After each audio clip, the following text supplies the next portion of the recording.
Saudara, ada kesamaan yang ditemukan pada kasus kematian ayah dan anak di Koja, Jakarta Utara dengan dua kasus kematian sebelumnya di Cinere dan Kalideres. Para korban cenderung tertutup dan menarik diri dari lingkungan sekitar.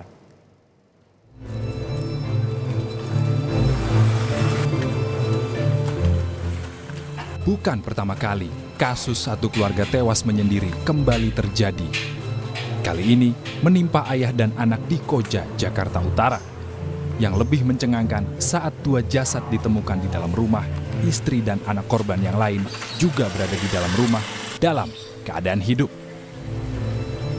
Kasus ini mengingatkan kita pada penemuan jasad ibu dan anak di Cinere, Depok, September 2023 lalu.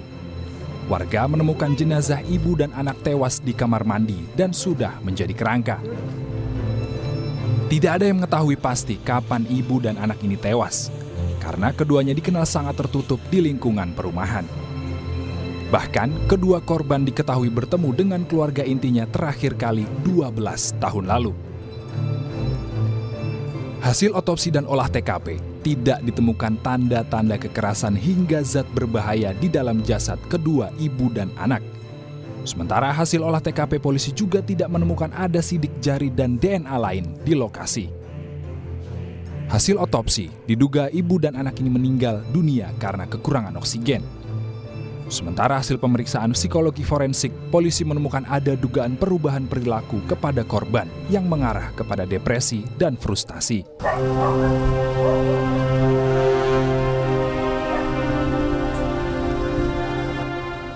Kasus kematian tidak wajar satu keluarga juga terjadi di Kalideres, Jakarta Barat, November 2022 lalu.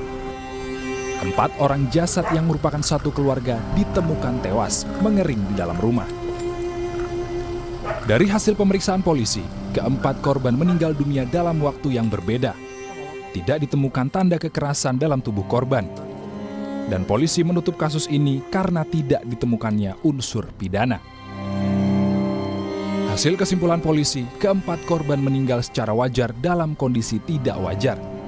Hasil pemeriksaan dokter forensik, keempat korban meninggal dunia karena penyakit yang telah diderita sejak lama.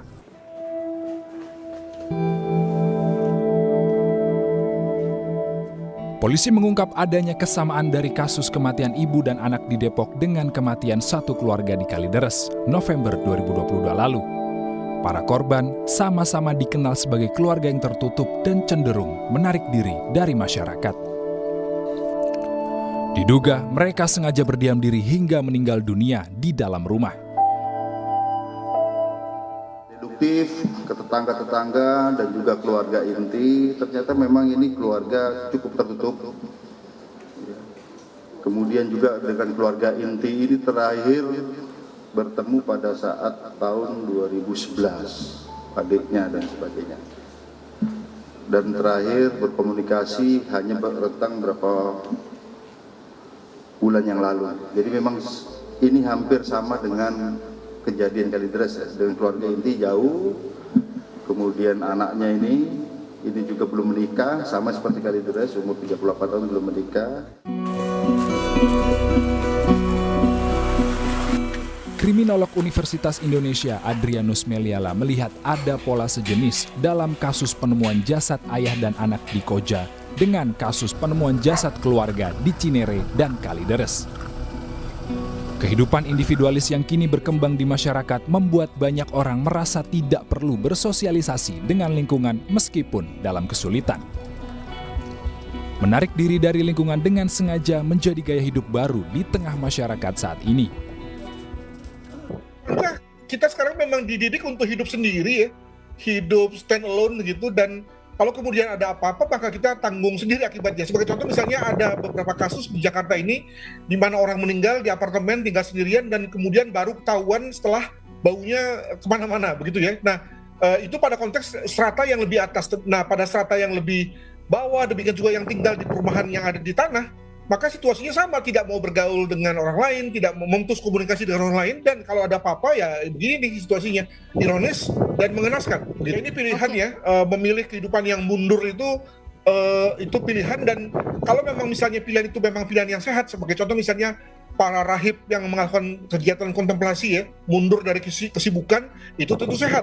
Tapi kalau mundurnya itu adalah karena ada semacam gaya hidup, demikian juga karena kemiskinan misalnya, atau karena ada semacam trauma sosial yang dialami, tentu itu nggak sehat. Dan sekali lagi, hidup ini nggak selamanya sehat, nggak selamanya kita senang, dan satu kali ketika ada masalah, maka kita tidak bisa mendapatkan support system dari mana-mana.